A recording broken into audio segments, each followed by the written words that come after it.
Et nous appelons au calme au gouvernement français. Nous les appelons au calme. Parce que ce qui se passe, ce n'est pas un autre pays qui attaque la Côte d'Ivoire. Mais le sentiment est simple, hein. On dit que le tyran est ailleurs et que celui qui est là c'est le héros. Il se trouve que les attaques sont bel et bien là. Il y a un problème, l'université est fermée. Et un point très important, c'est que pendant les attaques même, lui qui dit être président légitimement élu sort du pays. C'est aberrant, c'est complètement aberrant. C'est complètement aberrant et pour moi c'est un signe. Ceux qui savent observer les signes, je demande aux gens d'observer les signes. Vous verrez que ce régime-là qui occupe Abidjan en ce moment est proche de sa fin. En Côte d'Ivoire, le chef de guerre, Dramane Ouattara, avant de quitter le pays, nous laisse la Côte d'Ivoire dans les mains des chefs de guerre. C'est-à-dire les seigneurs de guerre. On a Chérif Ousmane, on a Zakaria, on a Loseni, on a Diagao et on a Ben Laden. Voici ce qu'on appelle les rebelles maisons. Avant même son départ, il va les élever à des postes de responsabilité. C'est-à-dire leur confier la sécurité du pays. Quelle est cette armée qui devient aussi marginale quand il n'y a que des rebelles qui constituent son ossature? Restons mobilisés, car bientôt, je pense que tout ce qu'on a fait depuis 2 ans commence à porter ses fruits et que bientôt, nous aurons cette liberté et cette libération de la Côte d'Ivoire.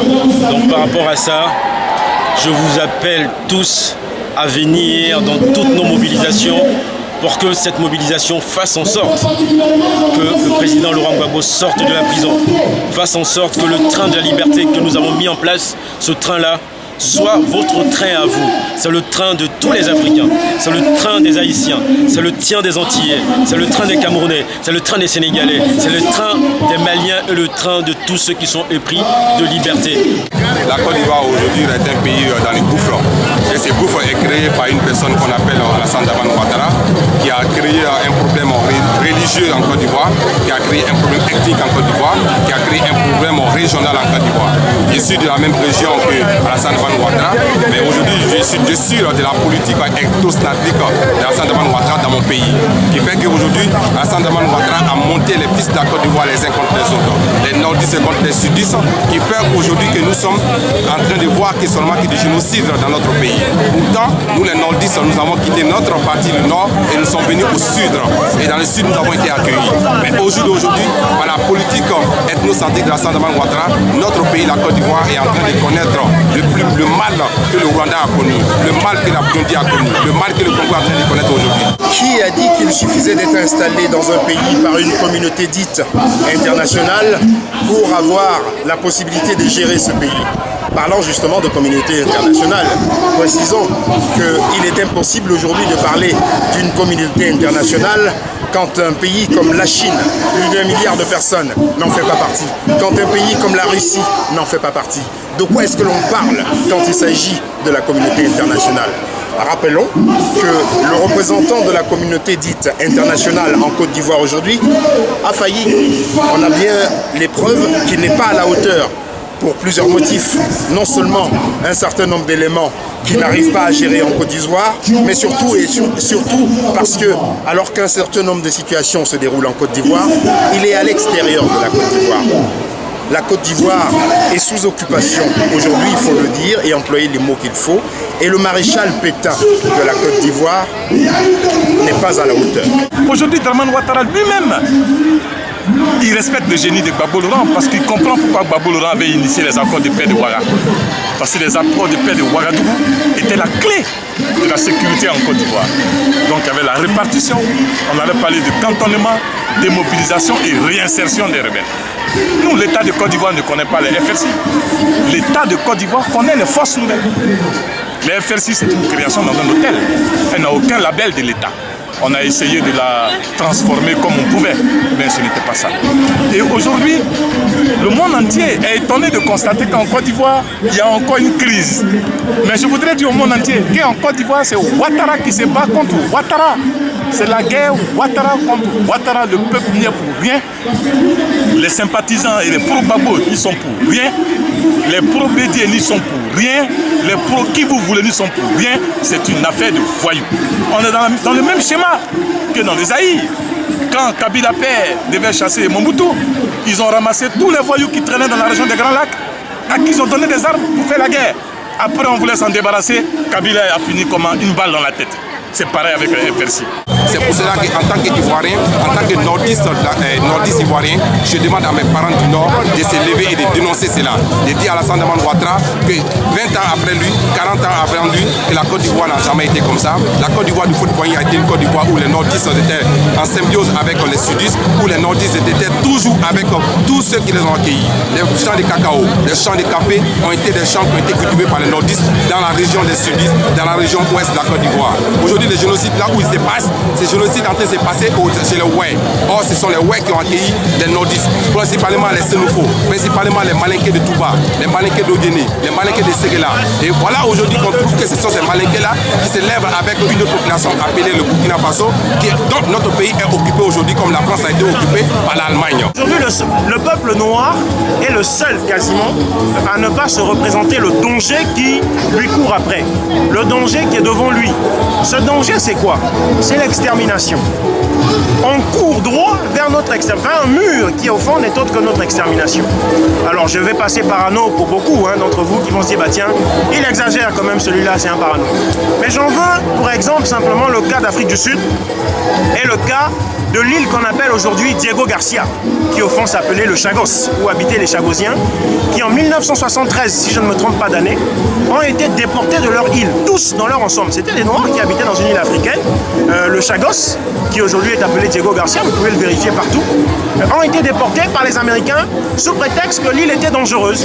Mais bizarrement, les Américains qui les ont déportés sont venus occuper le terrain. Donc pour les Américains, le terrain n'était pas dangereux. Mais seulement pour les Noirs, les Chagosiens, c'était dangereux. Il y a eu un procès, il n'y a pas longtemps, je crois que c'est en 2000. Les Chagosiens ont remporté le procès, mais jusqu'aujourd'hui, aucune réparation ne se fait, leurs terres ne leur sont pas rendues. C'est bon. Bien, il y a eu les États-Unis.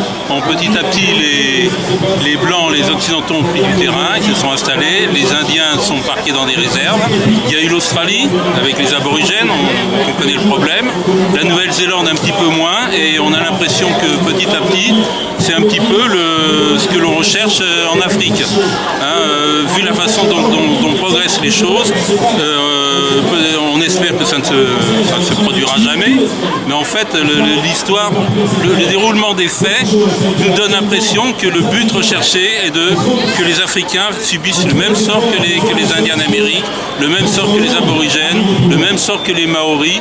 On a ramassé n'importe qui, on a cassé les prisons, on a ouvert la prison d'Abidjan, 12 000 prisonniers ont été recrutés comme des soldats sous prétexte que quand Gbagbo partira, ils deviendront des militaires.